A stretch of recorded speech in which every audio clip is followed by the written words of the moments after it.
The Joint Admissions and Matriculations Board has expressed worry over the low turnout of candidates reprinting their notification slips for the upcoming Make-Up Unified Tertiary Matriculation Examination. In a statement issued on Friday by its spokesperson, Fabian Benjamin, the board revealed that only 12,442 out of 98,232 candidates scheduled to participate in the upcoming Mop-Up UTME tests have so far printed their slips online. The board appealed to affected candidates, particularly those who missed their main UTME, to take immediate action in order not to miss the rare opportunity. JAMB also assured the public that adequate provisions had been made to ensure a smooth and inclusive process. We turn now to an education consultant and teacher, Professor Yomi Fawemi, to help us unpack this conversation, especially as it affects Nigerian secondary school students. Prof, you seem to be following this development with JAMB closely. What is this exam about exactly? Yeah, thanks for having me, and thanks to the audience. So regularly or almost every year, JAMB has the process of what it calls a mop-up exams, typically to give an opportunity for those that miss the exam and have cogent reason for doing so. So they call it a mop-up exam. So this is not the first time. What is different this time is that the mop-up exam has about 3 categories of people involved at a minimum. One, the people that missed the first exam and had cogent reason for missing that. Secondly, the categories of people, candidates whose biometrics did not tally and could not write the exams.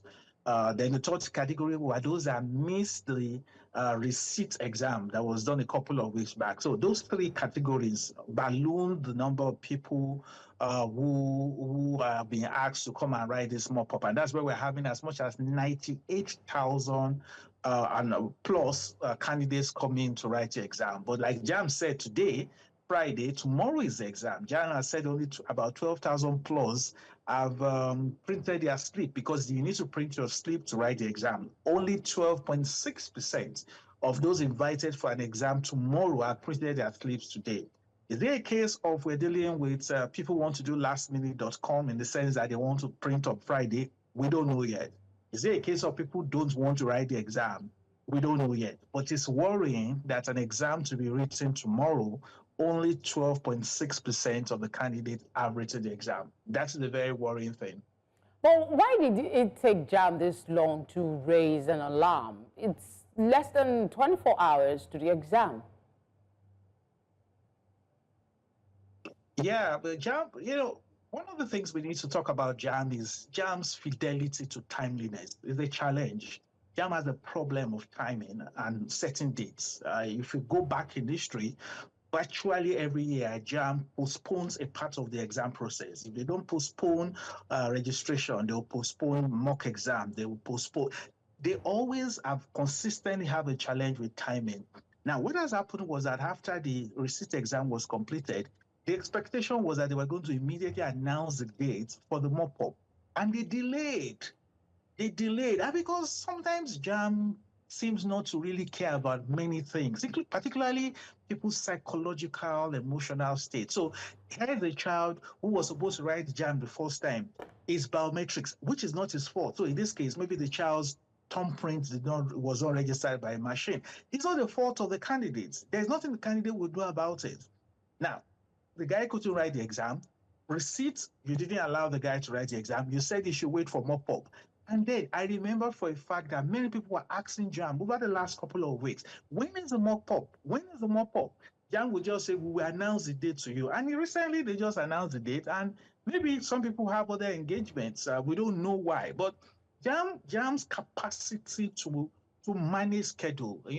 One of the biggest things about an examination is the capacity to do project management. I know people assess examination bodies by, how many people wrote the exam, how tough was the question, but that's not the only thing. What is the quality of project management? And a key component of project management is what they call scheduling. If you can't schedule effectively, you can never have excellent results. So JAMB failed to give people adequate notice for this mop-up exam. I expected them to have announced immediately they finished the the receipt, they didn't do that. I also feel, in the interest of fairness, particularly for the students whose biometrics was a problem, that there should be at least 2 dates for people to write the exam. If you say it's a mop-up and there are people, it's not as if the guy was ill. It's a case of your machine, they don't recognize him, and you only give the person 1 date. We do not know whether that date is best date or whatsoever. Yeah, so I mean, fair enough. In scheduling, notification. Yeah, fair enough. The body has its blame, but aren't students sharing part of this blame as well? I mean, some of them seem to be showing seriousness for this exam. And there is speculation whether they're expecting Nigerians to shout like the last time in the event they perform poorly, or is this to indicate that they've lost faith in the exam body? I mean, I think I will most likely look at the second part of your question than the first. I will never support the idea that Nigerian students are not serious. I believe that we have some of the most serious and brilliant people around the world, and it shows. Recently, we just celebrated a girl, Mesoma, who attended a school in Nigeria, who got the highest marks in an examination globally. So it's not for that. I think what has happened to some people, again, at this point, we're speculating. I mean, but when you have 12.5% of people downloading the slips that will get them into the exam hall, it's not impossible that, unfortunately, some people might have lost interest in the whole process.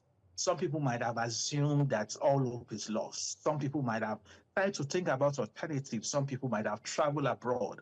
Some people might have gone to look for admission in Benin Republic, in Ghana, where there's less stress. Some people will just say they are not interested. Again, don't forget that one of the biggest problems in our educational system is this question of people dropping out at various levels.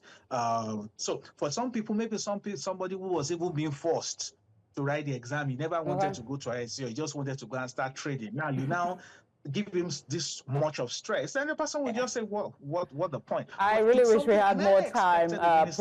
I really do wish we had more time, but I'm told we're out of time for this conversation. But as always, we thank you. We appreciate your time.